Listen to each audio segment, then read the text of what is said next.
Ito po ang magiging topic natin for today. Mga Marines at sundalo na ginawang basurero. Ito na, pinakaantay natin. Dire-diretso na po ito. Magsasalita na din. Pangalawa, bawal ba ang witness na hindi notarized at sorpresa? Yan, pag-uusapan natin, lilinawin ko po sa inyo. Diba? Sinasabi kasi nila, bakit yan? Surprise yung witness na kinuha ni Marcoleta at saka peke ang notaryo. Pag-uusapan po natin yan. At pangatlo, siguradong malinis si BBM. According to Claire, walang bahid ng korupsyon at wala siya ni isa. Wala siyang ghost projects. Hindi siya kasama dito. Mamaya pag-uusapan natin yan. Okay? So, nagpapaalala lang po, pagpasok nyo pa lang, agad-agad, i-like nyo po agad itong video na ito. And muli pong naglalambing sa ating mga manonood. Paki-check naman po kung kayo'y nakasubscribe na. Kung hindi po, subscribe po. Okay? Sabi po, 55% po. Yan, sabi ni YouTube sa akin, 55% ng manonood ni Coach Oli hindi pa nakasubscribe. Kaya ibig sabihin nun, lagpas kalahati, mas marami pa ang hindi nakasubscribe sa mga nanonood kay Coach Oli kesa nakasubscribe. So wag pong kakalimutan, subscribe po sa channel na ito, Coach Oli News PH. Hindi na po natin pagtatagalin, diretso na tayo agad-agad sa topic dahil kay Coach Oli, bida ang balita. Mamaya po, pag-uusapan natin na yung mga Marines at sundalo. Meron po tayong inside info patungkol dito. Pero bago yan, ito muna, pag-usapan natin. Mabibigat ang mga pahayag na binitawan ni Orly Gutesa na nagpakilalang dating security aide ni ako Bicol Party List Representative Saldi Co sa Senate Blue Ribbon Committee. Saksi daw si Gutesa sa paglabas-masok at pag-deliver ng mali-maletang pera sa bahay ni Co tulad ng nanggaling kay dating ACT-CIS Party List at ngayon Benguet Representative Eric Yap. Teka muna, okay? So, ito si Orly Gutesa ng Marines. Marines po ito. Ginawang basurero. Yung basurero, yung maleta ng pera. Okay, nagdi-deliver siya. Yan na po ang balita. Alam naman po natin yan. O pati itong Eric Yap. Na tropa. Eric Silvestre. Silvestre ba yun? Erwin Tulfo. Nako, damay-damay na to. Okay, ito po.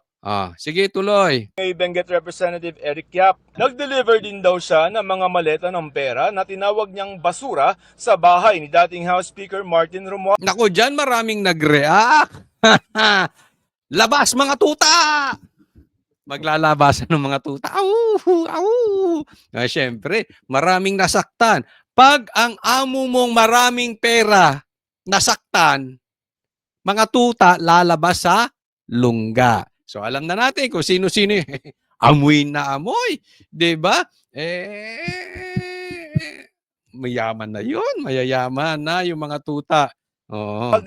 Humigit kumulang 3 bisis ako mismo ang nag-deliver ng basura sa bahay ni Congressman Saldico at sa mga bahay ni Speaker Romualdez sa Ay, bakit mo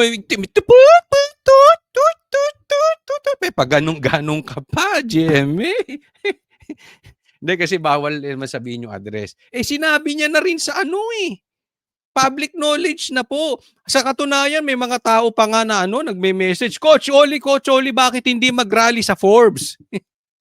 Wag po. Wala ako sinasabing magra-rally sa Forbes kasi doon daw yung bahay. Bakit Diskaya nag-rally-rally itong mga komunista doon sa tapat ng bahay? Ba't hindi kayo mag-rally-rally din daw sa Sinasabihan ako, Coach Oli, ba't di kayo mag-rally-rally din sa tapat ng bahay dyan sa Forbes? Kaya pala naalala nyo dati, kinakabahan yung mga taga-Forbes? Kasi baka pasukin sila ng rallyista. Wag, kasi private subdivision po yan. So, yung gawain ng komunista sa Diskaya, wag nating gawin. Okay? Bawal po yun. Siguro kung magrarally kayo, makakuha kayo ng permit. Pag binigyan kayo, pwede. Pero wag nyo yung papasukin yung subdivision ng walang paalam tapos susulatan, ibabandalize nyo yung Wag, galawang komunista yan. Ang tanong lang, bakit yung mga komunista galit na galit kay Diskaya? Pinagbabato yung bahay. Ngayon tahimik. Yun yung sinasabi nung ano, kaya yung sabi ko sa inyo, wag niyong gagawin yan, illegal yan. Pero Kutsoli, bakit yung mga nagrally kay Diskaya, tahimik ngayon, ba't di pagbabatuhin tong bahay sa Forbes? Ayun lang, di natin alam. Di ba? Hindi natin alam. Ultimo yung bahay ni Saldico, hindi, alam naman na, hindi pinagbabato, di ba? Hindi ko kayo masagot. Basta ako sinasabi ko, wag niyong gagawin yun, okay? Unless may permit kayo na mag-rally, yun, pinayagan kayo ng gobyerno. Alam nga namang sabihin ko, wag kayo mag-rally, di kayo naman magagalit sa akin, no? Di ba? Kaya lang, alam naman ng mga komunista. Parang sinasabi nila ang head daw ng mga komunista ngayon si Tambi. Totoo ba yan? Ako'y nagtatanong lang. Sa mga NPA dyan, kaway-kaway, sa mga komunista, takot ba kayo kay Tambi? Nagkakaalaman. Tagig. Itinanggi na ni Romualdez at Yap ang alegasyon. Naku. Si Romualdez, tinatanggi. Si Saldi. Si Marcos, tinatanggi. Si Tambi. Si Yap, tinatanggi. Ni Bendy. Sino naman yung si Bendy? Si ano, yung Bendalo. Ko itinanggi rin na may tinanggap na pondo mula sa anumang proyekto ng DPWH. Pero ang affidavit ni Gutesa na binasa sa Senado, naku-question ngayon. Ang notary public kasi na nakapirma sa affidavit na si Atty. Petchi Rose Espera, sinasabi ngayon na hindi raw siya nagnotaryo, lumagda o lumahok sa paggawa ng affidavit ni Gutesa. Tutawan! Labas sa lungga! Tut, tut, tut, tut, tut, tut, tut. Mamaya meron akong balita. Bading daw ito. daw. Hindi ko alam. Basta mamaya mate. Okay. Focus, Kotsoli. Kasi halatang halata. Sabi niya, ngunit itinanggi ng abogado ni Petchi Rose Espera na siya ang nagnotaryo, lumagda o lumahok sa paggawa ng affidavit ni Gutesa at idiniing ang pirma. Ito ang problema natin. Naglagay kayo ng blue ribbon chairman na hindi abogado. Ito ang problema. Kaya nga inuulit ko sa inyo, I really hope na sa 2028, ilagay po natin sa Senado yung mga abogado. That is very, very important. Kasi posibleng magaling kang politiko, pwede ka naman sa iba. Halimbawa, ni Lito Lapid. Sabi nila madaming natutulungan sa bayan nila. I don't know kung totoo to o hindi. Pero kung totoo man, mag-governor ka na lang. Mag-mayor ka. Pero sa ganito, mambabatas ka tapos mahina ang utak mo. Or hindi ka na nga abogado, ayaw mo pang kumuha ng staff na abogado. Or may staff ka na abogado, hindi ka nakikinig. Ito yun na sinasabi. Yung affidavit daw ni Gutesa, peke ang notaryo. Okay? Ngayon, sasabihin ko sa inyo, dapat dito, okay, let's assume peke nga. Hindi nga natutaryo. Na notarized yung affidavit na binasa ni Orly Gutesa na binanggit ang Malacanang, binanggit sa Tambi at binanggit si Saldi. Kaya ang ping ay ano ba yan, Coach Oli? Yung bunganga mo, yung ping ay nanggagalaiti. Falsifikado. Okay, let's assume peke. Ano ngayon? Simple. Tanong nyo, yung abogado na hindi bias, ha? Tanong nyo yung mga abogado kasi kinonsulta ko to eh. Tayo man ay hindi abogado, ha?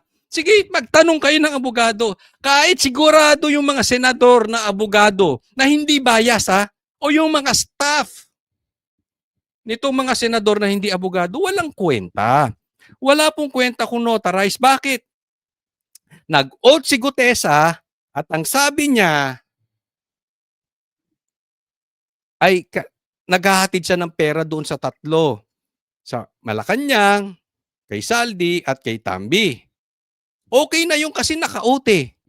Regardless kung peke yung notaryo, nag-oath siya sa harap mismo ng Senado at nagsalita siya on public TV. televisor sa buong Pilipinas. Pwede mo namang meron yan eh, di ba? May nagsusulat niyan. Hindi ko lang alam yung term ng abogado, parang script. Script ba tawag doon or yung basta yung mga sinasabi, sinusulat yan. Pwede namang pirmahan ni Gutesa yun. Sa katunayan, lahat ng sinabi niya, legal po yun. Alam niyo kung para saan lang yung notarized? To authenticate na siya nga ang gumawa nun. Na siya nga ang, para lang to simplify. Hindi ito ibig sabihin, illegal na yung pagbanggit niya ron. Sa katunayan, wala nang ang kwenta yun eh. Pwede nang ang itapon yun. Kasi nagsalita na siya under oath. Ang problema, bobo to si Ping Lacson. Diretsuhin na natin or aso, tuta. Kaya binabaliktad niya. Isipin mo, instead na imbestigahan ni Ping Lacson, yung mga binanggit, ang iniimbestigahan niya yung notary. Ang dapat nga masisi dyan yung abogado na nag-notarize. Di ba? Halimbawa, nagpunta ako sa isang lugar.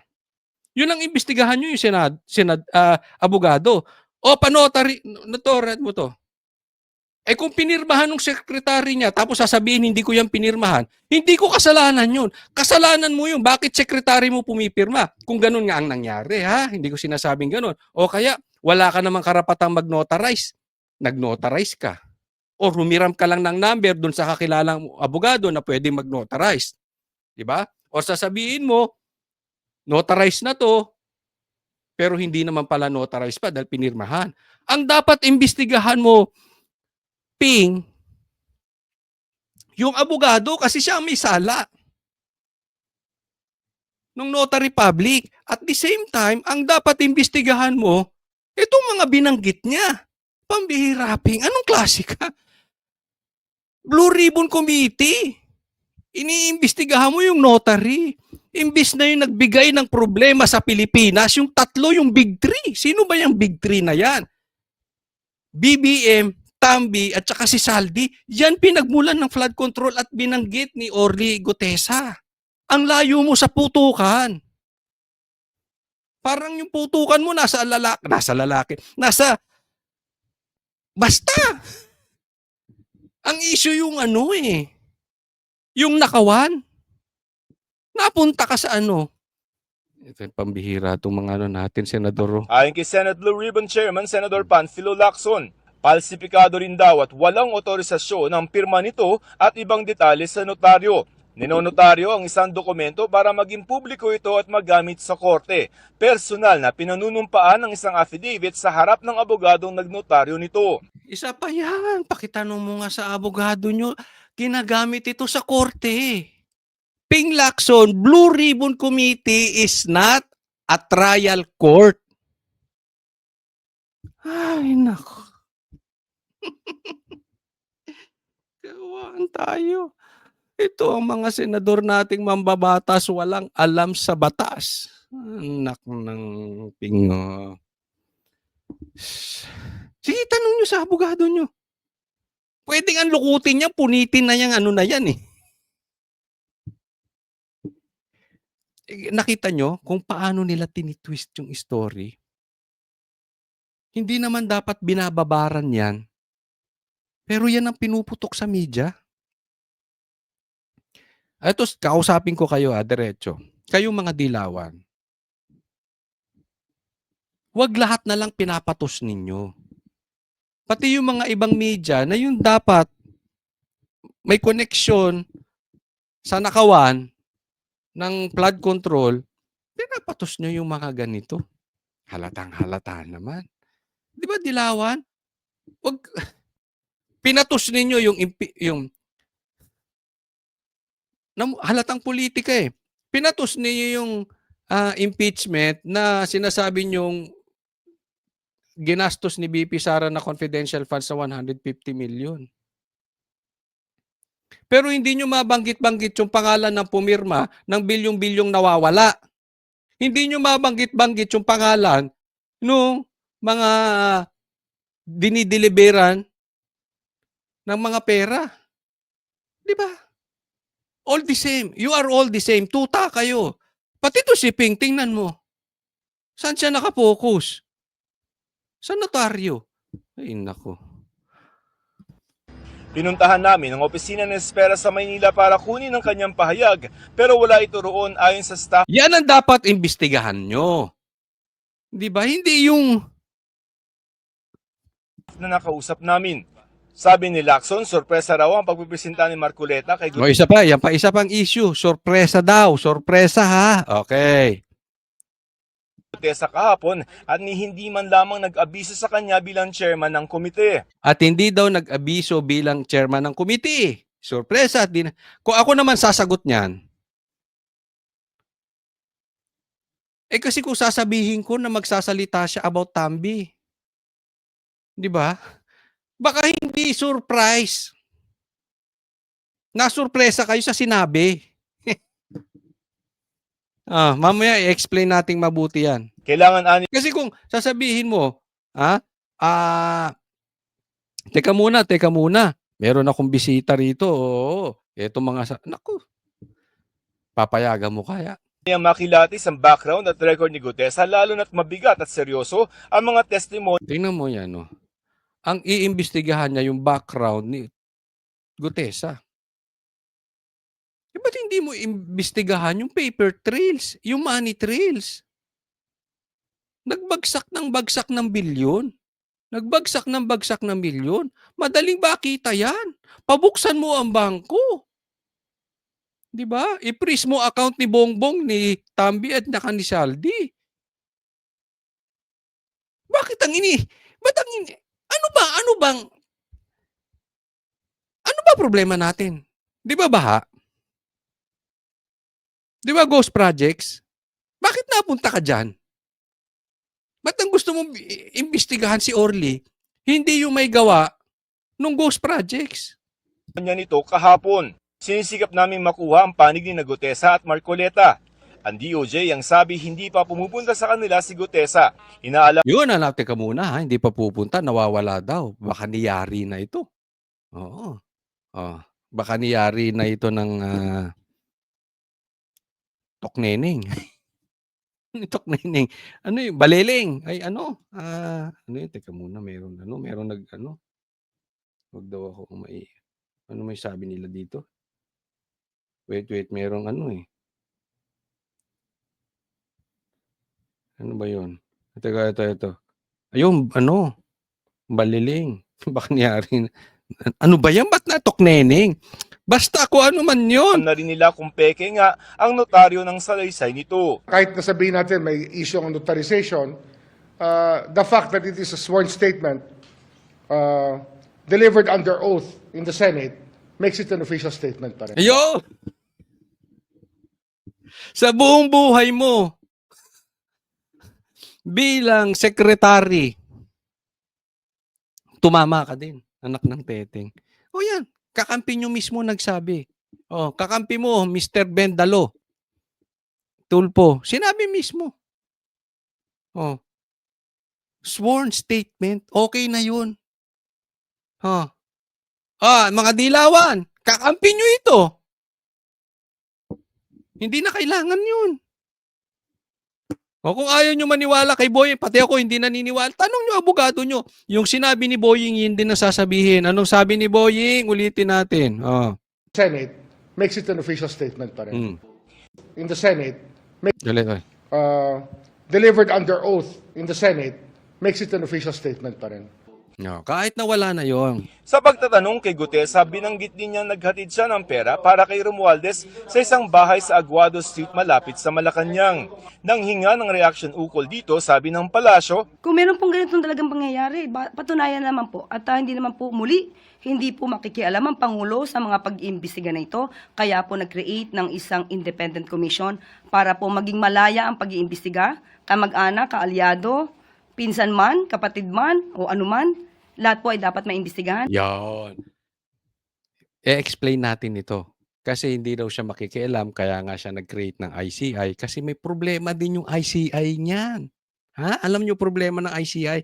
I-discuss ko po yan, okay? Kung dapat na maimbestigahan. para sa G Okay, next tayo. Next. Okay, pag-usapan natin kasi surprise daw yon. Bawal ba yung surprise? Yung witness, surprise. O, tingnan natin. Oh. Well, sabi naman nila, Sen, surprise ito para bagang may konting pagdududa rin po. Miss Watang, chairman, sabi niya, Hindi na-coordinate. Hindi na-coordinate, wala daw hindi courtesy. Yun hong pagharap nitong si Gutesa. Master Sergeant Gutesa. Wala daw courtesya doon sa komite at maging sa chairman ng Walang ng Blue courtesya. Ribbon. Ayan, yung si Orly Gutesa, hindi raw nagpaalam dito sa boss at tuta ni Tambi. Ay, sa boss at tuta ni Tambi. Sa boss ng Senado na chairman ng Blue Ribbon na si Ping Lacson. Dapat nagpapaalam kayo kay Ping. Walang Opo. courtesya. Paano po masasabi na walang courtesya? Di ba nagsalita ako, sabi ko, Mr. Chair, Oo. I am going to consume the remaining time that I have to make a disclosure. Okay. Sinabi ko yung pangyayari nga na tinawagan ako niya, no? At kung papayag kayo, Mr. Chair, ay iahayag ko dito yung witness na sinasabi ko. O let him testify. Sabi niya. Pinayagan naman po. Maliwanag. Nagpaalam. Ano naman yan? Televised yan eh. Napanood naman yan ng mga Pilipino. Malamang yung iba sa inyo, napanood nyo yan na nagpaalam si Marcoleta at may rin naman yan, may record yan. Gaya ng sabi ko, yung mga pinag-uusapan naman doon, lahat ng babanggitin doon, while in session, nire-record, nakalista. So, makikita. Kaya sinasabi ni Ping Lacson, fake news si Ping Lacson, na-surprise. Kasi nagpaalam si Marcoleta. Okay? Kasi binabasto si Marcoleta ng mga, alam mo na, pag tinuro yung amo, kakahol yung mga tuta. Pati yung mga trolls, kumakahol. Marami. Kita mo, ang daming vlogger ngayon na pinagtatanggol si Tambi. Yan na lang ang nagmamahal kay Tambi, yung mga trolls at saka yung mga vlogger niya. Yung mga vlogger niya pa, iisa lang ata ang political vlogger. Lahat, vloggeran kung saan-saan. Malaki ang following sila pero hindi sila political vlogger. In short, wala silang alam sa politika. Di ba? Kasi yung may mga alam sa politika, malupit. Hindi, ang hirap mong ipagtanggol to si Tambi. Yan na lang siguro, gipit na gipit ka na lang. Siguro, adik ka. Kailangan mo na matinding pera. Pero kung ikaw ay political vlogger at naiintindihan mo, alam mo ang hirap nitong ipagtanggol si Tambi. So, hindi surprise. Okay? Siguro, ang na-surprise, si Ping Lacson. Hindi niya akalain na babanggitin ng Malacanang, hindi niya akalain babanggitin si Tambi, at hindi niya akalain babanggitin si Saldi. Kaya nagtahulan ang mga trolls, mga vlogger ni Tambi at mga tuta ni Tambi. Pero hindi surprise. Na-surprise sa sinabi. Kasi tinan mo, kung ang tinuro nitong si Orly, si Cheese, si Jinggoy, o kung sino mang mga DDS ang itinuro nito, hindi papansinin ni Lacson kung notarized o hindi notarized. So, yung affidavit, hindi niya ka-questionin na bakit surprise. Kini-question niya kasi binanggit yung amo niya. As simple as that. Hindi mo kailangan maging grade 2 para maintindihan mo yan. Kahit nga wala kang alam sa politika, basic na basic yan.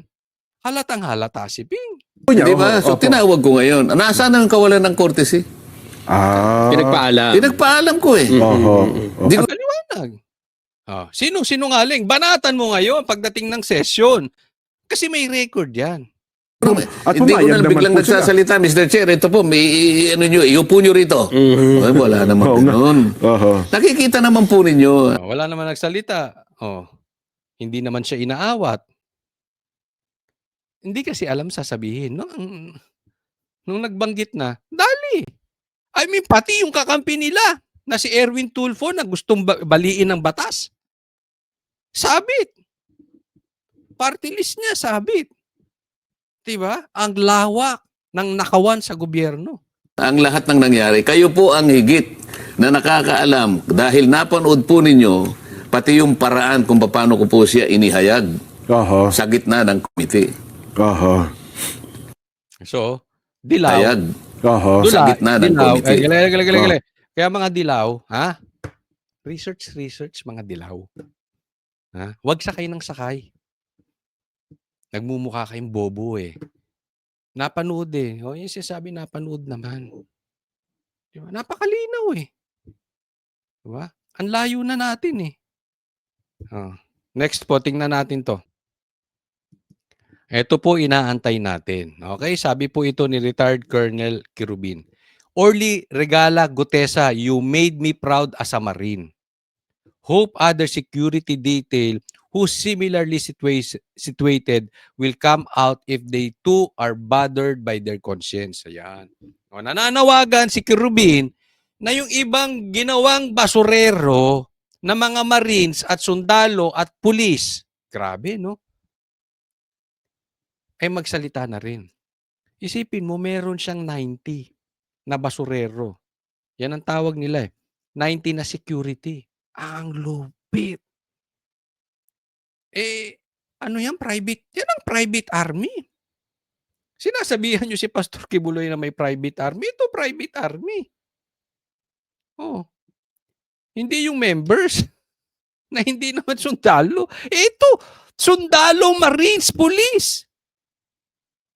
Hindi ako nagsabi niyan, siya mismo. Mga kasamahan niya. 90. Siguro naman. Kayo naiinis din sa nangyari. Kayo nag-aral kayo, pinaglalaban nyo ang bayan, tapos hirap kayo. Ganyan din ang naiisip ko, hirap tayo. Samantalang sila, mali-maleta ng pera. Hindi man lang nila pinaghirapan.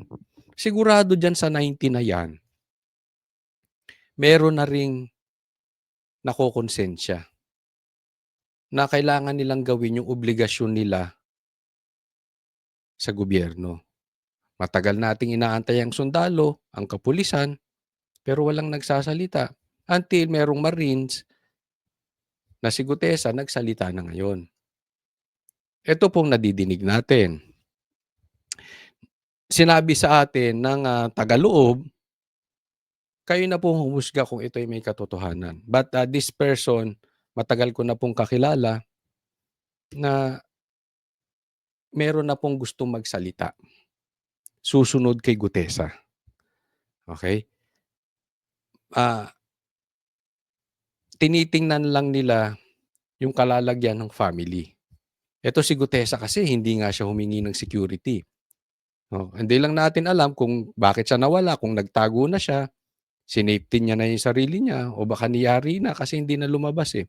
But anyway, meron daw mga susunod. No? May mga inaantay lang, hindi natin alam kung ano yung inaantay nila. But definitely, marami na daw nagagalit doon sa mga security. Okay, yan ang sabi.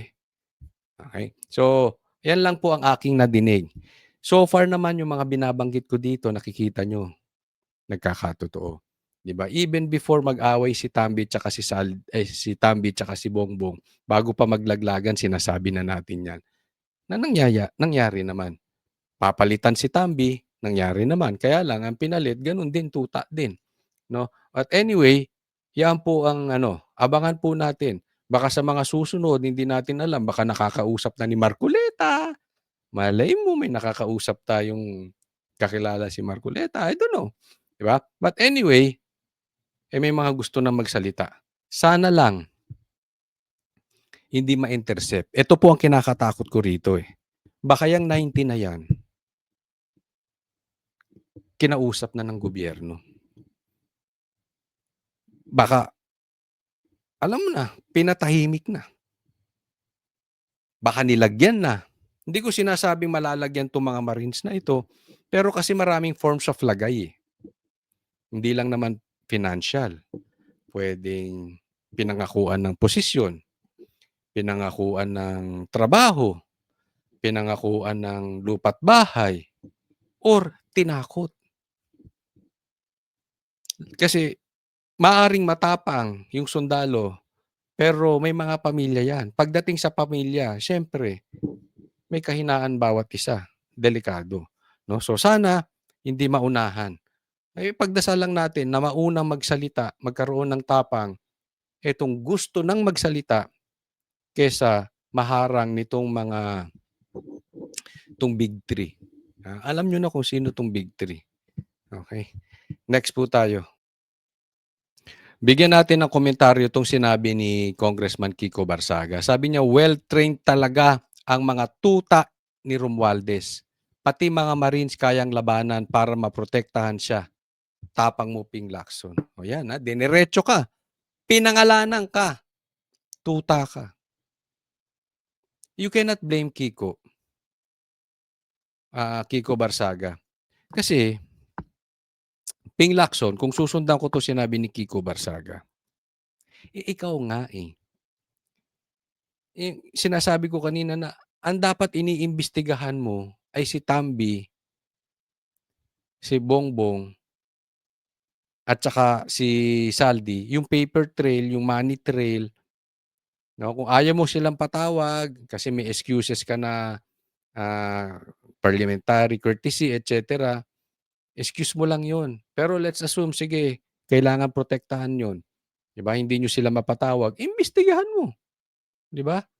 Yan ang ipatawag mo, yung mga konektado sa kanila. Binabanatan mo ito Ha? Kaya nga sabi niya, tuta ka talaga. Pero tatandaan mo, Marines po ito. Ha? Marines po yan.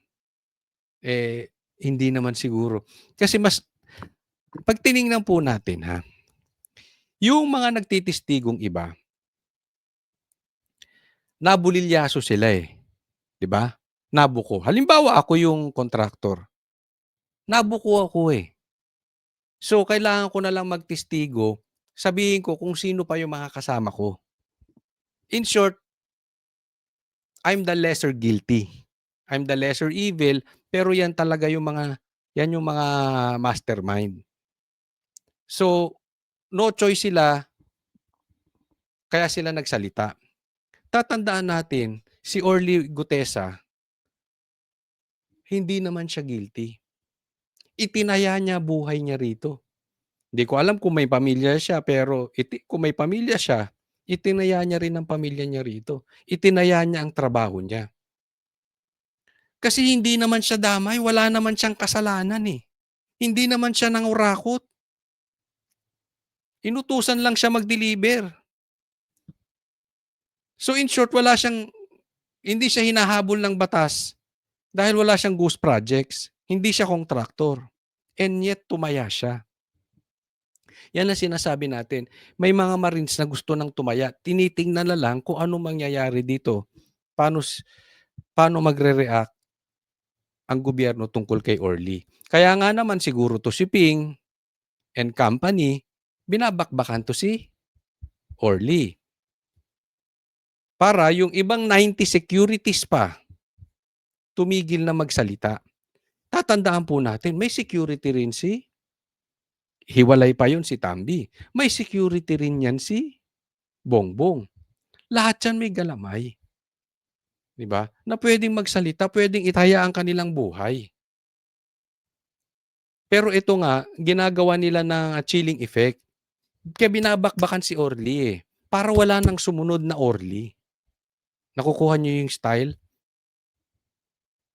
Dahil meron na nga gustong magsalita. Kaya lang napapansin nila, hindi naman seryoso ang gobyerno hanapin yung may sala. Yung gobyerno ang hinahabol yung mga witnesses. Hindi yung kurakot. Ang laki ng problema natin. Patatandaan natin, Marines yan. Iba yan. Iba yan. Tataya yan. Next. Eto, bigyan lang natin ng komentaryo. May pinost si Rob Rances, no? Ako po talaga wala akong alam sa mga artista, sa mga pelikula. Hindi rin ako mahilig ng manood, no? But since naka-season break kami, na-curious ako dito. Ang sabi, now showing the cover-up. O parang Parang nangyayari sa gobyerno natin ngayon. Starring Tito Paloma and Ping Baleleng. When truth knocks, they cover the cracks. Ayan. So, curious ako. Gusto ko tuloy panuorin. Anyway, talagang wala nga akong TV. Ah, ah, hindi ako nanonood ng TV.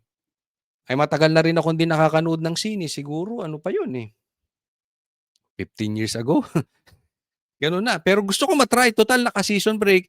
Kasi tingin ko, that is a waste of time. So, gusto ko kayo manood ng sine. Ngayon, magaling ba tong artista? Ay, hindi ko kasi kilala, ulitin ko. Hindi ko nakakilala yung mga artista ngayon. Parang biglang na may chismis eh. Oy, si Elias. Sino si Elias?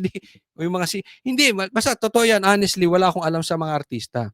Yung gusto ko lang matanong. Pakilagay nyo nga sa comment section kung sikat ba tong artista. Ito starring Tito Paloma.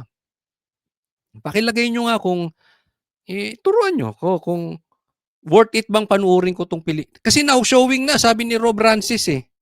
Oh, gusto kong panuorin. Pero syempre, ako mga paborito ko yung mga artistang Gusto ko pinapanood ko yung mga artistang magagaling. Baka hindi niyo nakilala kasi matatanda na yung mga sila Robert De Niro, yung mga ganyan, di ba? Baka iba na sikat ngayon. Oo. Di ba? Nung panahon ko, mga sikat, mga Richard Gomez, Aga Mulak. Pero ayoko ng Tagalog. Pero ito, Tito Paloma in Ping Baleleng. Magagaling bang artista to? Sikat ba to?